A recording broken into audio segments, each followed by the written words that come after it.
হঠাৎ আমি লক্ষ্য করলাম আমার ছাত্রের চোখ আমার বিশেষ জায়গায়। আমি তখন খুব লজ্জা পেয়ে যাই। লজ্জায় আমার নাক মুখ লাল হয়ে যায়। ছাত্রের এই লোলুপ দৃষ্টি আমাকে উন্মাদ করে দিচ্ছে। কতক্ষণ নিজেকে ধরে রাখা যায়? আগুনের পাশে মোম জ্বালালে মন কতক্ষণ শক্ত থাকতে পারে? ঠিক আমার অবস্থাও তেমন হতে লাগল। আমি ধীরে ধীরে তার প্রতি দুর্বল হতে শুরু করলাম। তারপর সে আমাকে বলল, ম্যাডাম, একটি গান আমার খুব প্রিয়। আপনি গানটি শুনতে থাকুন, আমি আপনার জন্য চা বানিয়ে নিয়ে আসি। আমি বললাম, আচ্ছা। গান শুনতে শুনতে হঠাৎ এমন একটি ভিডিও আমার সামনে এলো যা দেখে আমার সব ভিজতে শুরু করল। তারপর ও আমার সাথে যা করল তা শুনলে আপনার পানি গড়িয়ে গড়িয়ে পড়বে। তাহলে শুরু থেকেই বলি। হ্যালো বন্ধুরা, আমি নাসরিন আক্তার শিলা। সবাই আমাকে শিলা বলে ডাকে।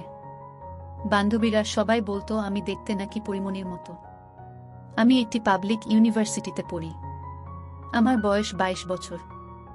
আমার বাবা মা গ্রামে থাকে আর আমি ঢাকায় একটি ছাত্রী হোস্টেলে থাকি। আমার মা বাবার আমার পড়াশোনার খরচ চালাতে খুব কষ্ট হয়, তাই বাধ্য হয়ে আমি একটা টিউশনি খুঁজি। আশেপাশে কোনো টিউশনি খুঁজে পাচ্ছিলাম না। তাই আমি একটি জাতীয় পত্রিকায় বিজ্ঞাপন দিয়ে পড়াতে চাই। বিজ্ঞাপন মাধ্যমে একটি ফোন পেলাম। একজন বয়স্ক লোক আমাকে ফোন করে বলল, আমার ছেলেকে পড়াতে পারবেন? 10ম শ্রেণীর ছাত্র। আমি বললাম যে পারবো আঙ্কেল। প্রথম দিন পড়াতে গিয়ে দেখি 10ম শ্রেণীর ছাত্র ছেলেটা বেশ সুন্দর এবং স্মার্ট। দেখতে শুনতে খুব ভালো ব্যবহার ও নম্র। তারপর তার মা বাবার সাথে কথা বলে প্রাইভেট পড়াতে শুরু করি। ছেলেটাকে যখন প্রথম দিন প্রাইভেট পড়াতে যাই, তখন হঠাৎ করে আমি চেয়ে দেখি ছেলেটি আর চোখে মাঝে মাঝে আমার দিকে চেয়ে থাকে। তার চাওয়ার মধ্যে অন্যরকম রহস্য বোঝা যায়। এইভাবে আমি আমার গতিতে প্রাইভেট পড়াতে থাকি। পড়াতে পড়াতে প্রায় 2 সপ্তাহ এভাবে চলে গেল। হঠাৎ একদিন তাকে প্রাইভেট পড়াতে গিয়ে দেখি তাদের বাসায় কেউ নেই। তারপর আমি জিজ্ঞেস করলাম, আঙ্কেল আন্টি কোথায় গেছে? সে বলল, তারা বেড়াতে গেছে, আসতে একটু দেরি হবে। বাসায় কেউ নেই, খালি বাসায় আমি আর আমার ছাত্র। মনের মধ্যে কিছুটা ভয়ও কাজ করছে। তাছাড়া খালি বাসা আর ওদিকে আমার ছাত্রের লক্ষণ ও আজকে খুব একটা ভালো বুঝতেছি না। কেমন করে যেন আমার দিকে চেয়ে রইল। তারপর আমার ছাত্র বলল, ম্যাডাম, আমার খুব মাথা ব্যথা করছে। চা খাবেন?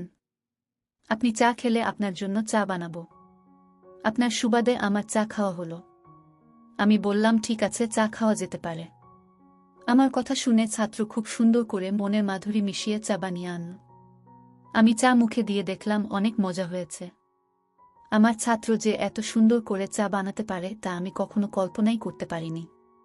তার হাতে চা খেয়ে তার প্রশংসা করতে লাগলাম। আমার প্রশংসা শুনে সে অনেক খুশি হল। এইভাবে তাকে 2 মাস প্রাইভেট পড়ালাম। 2 মাস খুব ভালোই থাকল। তারপর একদিন শখের বসে শাড়ি পরে ছাত্রীর বাসায় প্রাইভেট পড়াতে গেলাম। আমার ছাত্র আমাকে দেখে বলল, ম্যাডাম, আপনাকে অনেক সুন্দর লাগছে। ম্যাডাম, আমি আপনাকে সত্যিই অনেক ভালোবাসি। আপনার ব্যবহার, চেহারা সুন্দর, বনলতার মতো চুল, সবকিছু আমাকে মুগ্ধ করেছে। আমি আমার অন্তরের অন্তঃস্থল থেকে, হৃদয়ের গভীর থেকে আমার সবটুকু ভালোবাসা আপনাকে দিলাম। প্লিজ আপনি আমার ভালোবাসা গ্রহণ করুন। 10ম শ্রেণীতে পড়ে ছাত্রের মুখে এত সুন্দর প্রেমের কথা শুনে আমার মাথা ঘুরে গেল। কখনো কল্পনাও করতে পারিনি যে সে আমাকে এত সুন্দর করে প্রেম নিবেদন করবে। কি করব তখন আমি বুঝতে পারছি না। সবকিছু ওলটপালট লাগছে। মনের ভিতরটা যেন ঝড় বয়ে যাচ্ছে। আমি এর আগে কখনো কারো প্রেমে পড়িনি তো, তাই কিছু বুঝতে পারিনি। তার কাছ থেকে এসব কথা শুনে কেমন জানি নিজের মধ্যে উতাল পাতাল হাওয়া বয়ে যাচ্ছে।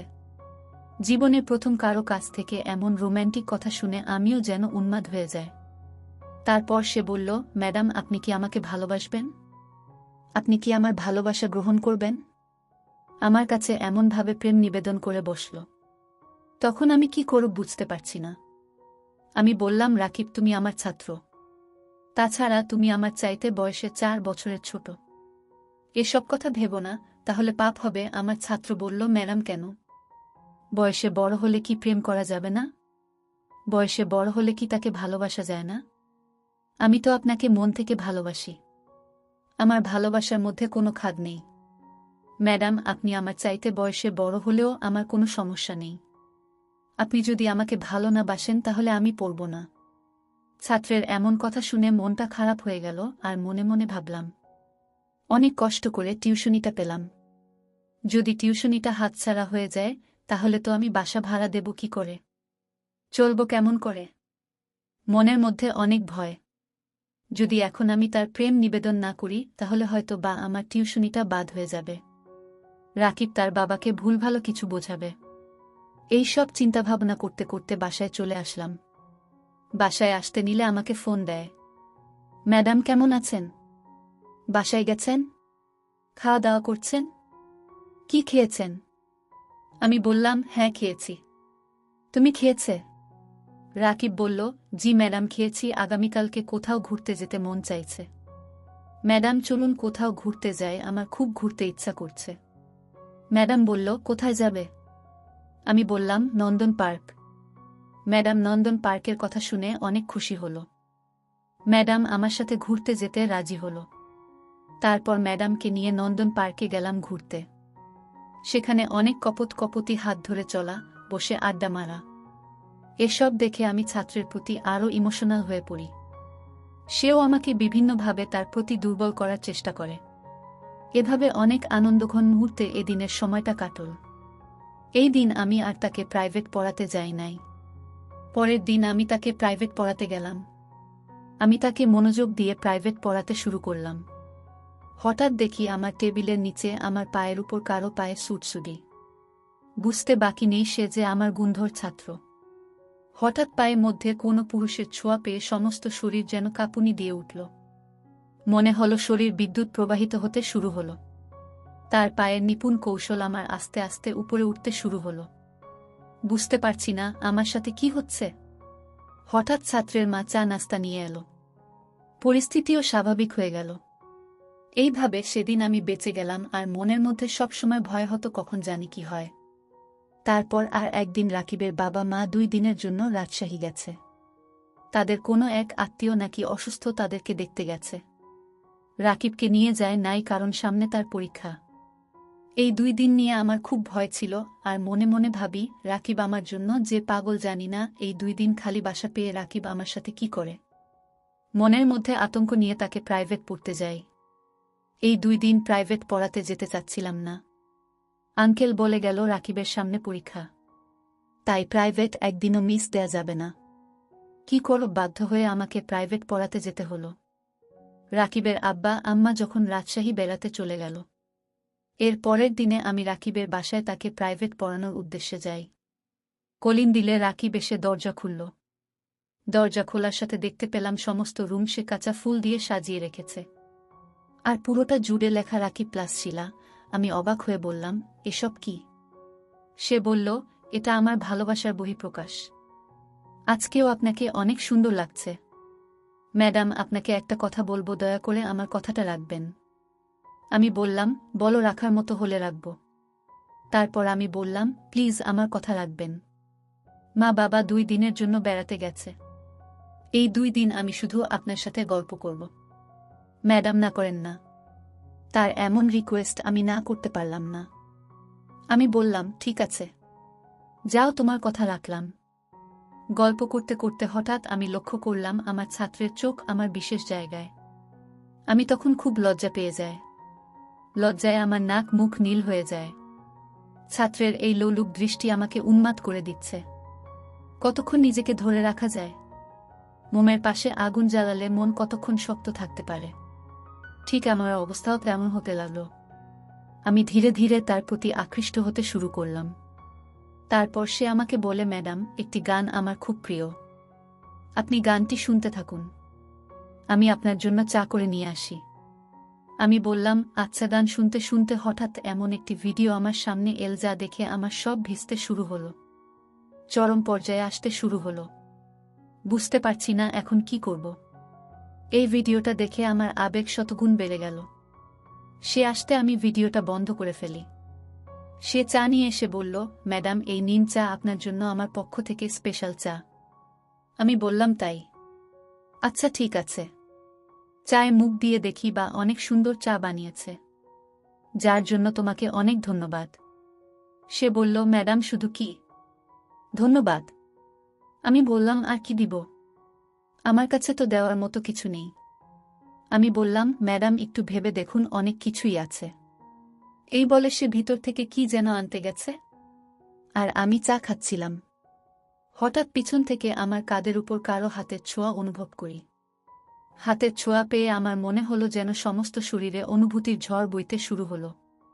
আমি পিছনে ফিরে দেখি আর কেউ নয়, সে আমারই ছাত্র। তারপর সে আস্তে আস্তে তার হাতে এবং অন্যান্য প্রত্যঙ্গের গতি বিভিন্ন কৌশলে কাজে লাগাতে লাগল। আমি তো তার কৌশল দেখে অবাক।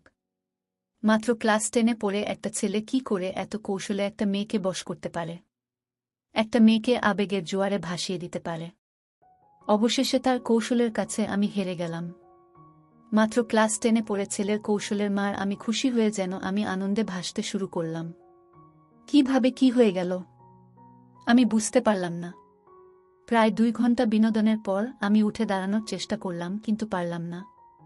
অনেক কষ্ট হচ্ছে, মনে হচ্ছে যেন আমার উপর দিয়ে কালবৈশাখী ঝড় বয়ে গেছে। খুব কষ্ট করে আস্তে আস্তে বাসায় আসলাম। তারপর 2 দিন পর্যন্ত আর বিছানা থেকে উঠতে পারছিলাম না। আর মনে মনে ভাবলাম, এত ছোট একটি ছেলে কিভাবে এত কৌশল জানল। তার কৌশলের মায়ের কাছে আমি যেন লণ্ডভণ্ড হয়ে গেছি। অনেক কষ্ট করে প্রায় 1 সপ্তাহ পর আমি সুস্থ হয়ে পরের দিন আবার টিউশনি পড়াতে যায়। সে আমাকে দেখে বলল, কি ম্যাডাম, কেমন দিলাম সেদিন? আমি লজ্জার কথা বলি না, মুখ লাল হয়ে গেছে। তারপর সে আস্তে আস্তে আবার আমার সাথে ওরকম কাজ করে। আমার বাধ্য হয়ে তাকে দিতে হতো। মনে মনে ভাবতাম, নষ্ট হয়েছে একজনের দ্বারাই হই। আর সে যেহেতু আমাকে নষ্ট করেছে, সুতরাং আমি বিয়ে করব। এইভাবে প্রায় 2 মাস পার হয়ে গেল। হঠাৎ একদিন আমার বমি বমি ভাব আসছে। বুঝতে পারছি না হঠাৎ বমি হচ্ছে কেন। মনের ভিতর সন্দেহের তীর বিদ্ধ হল। জানি না আমার কি হয়েছে। মনের সন্দেহ দূর করতে টেস্ট করলাম। টেস্ট দেখে আমার পায়ের নিচ থেকে মাটি সরে গেল। নিজেকে খুব অসহায় মনে হলো। এখন আমি কি করি? বাধ্য হয়ে তার সাথে আমার এই ব্যাপারে কথা বলতে হবে। আমি আমার ছাত্রকে সব বলার পর সে চুপ করে রইল। নিজেকে খুব অসহায় ভাবতে শুরু করল। সেও বোকা হয়ে রইল, কোনো কথা বলল না। আমি বললাম, তুমি তোমার বাবা মায়ের কাছে বিষয়টা শেয়ার করো, না হলে আমি মরে যাব। রাকিব ভয়ে ভয়ে তার মায়ের কাছে সব শেয়ার করল। তার মা এসব কথা শুনে হতবাক হয়ে পড়ল। তারপর তার মা তার বাবার কাছেও বিষয়টা শেয়ার করল। তার বাবা বলল, মেয়েটাকে ডেকে আনো আমার কাছে। অনেক কিছুর পর রাকিবের বাবা আমাকে ডেকে নিয়ে বলল, মানে আমার দুষ্ট ছেলেটাকে ক্ষমা করে দাও। তোমার সাথে যা করছে তা অন্যায় হয়েছে। তারপর রাকিবের বাবা কাজী ডেকে এনে রাকিব আর আমাকে বিয়ে পড়িয়ে দিল। কিছুদিন পর রাকিবের আর আমার কোল আলোকিত করে একটি পুত্র সন্তান জন্ম নিল। শিলা এখন তার সন্তান, স্বামী এবং সংসার নিয়ে ব্যস্ত। বিশ্ববিদ্যালয়ে পড়ুয়া একটা মেয়ের স্বপ্ন এভাবে একটি ছোট্ট ভুলের জন্য ধ্বংস হয়ে গেল। প্রিয় বন্ধুরা, সব শেষে আমি বলবো, জীবনে চলার পথে অনেক বাধা আসতে পারে। আর এই সব বাধাকে অতিক্রম করে যদি তোমরা চলতে পারো, তাহলেই কেবল তোমাদের জীবনের সফলতা সম্ভব। গল্পে শিলা যদি তার আবেগটাকে কাজে না লাগাতো, তাহলে তার সবকিছু হারিয়ে 4 দেয়ালের ভেতর বন্দী হতে হতো না। ধ্বংস হয়ে যেত না তার মা বাবার এবং তার নিজের সারা জীবনের স্বপ্ন। মহান রাব্বুল আলামিন আমাদের সকলকে সঠিক বুঝ দান করার তৌফিক দান করুন। বন্ধুরা, ভিডিওটি ভালো লাগলে একটি লাইক দিন, আর আপনারা যদি এরকম ভিডিও পেতে চান, তাহলে দয়া করে আমার চ্যানেলটি সাবস্ক্রাইব করুন। আপনাদের সকলের সুস্বাস্থ্য কামনা করি। ভিডিওটি দেখার জন্য আপনাদের সকলকে অসংখ্য ধন্যবাদ।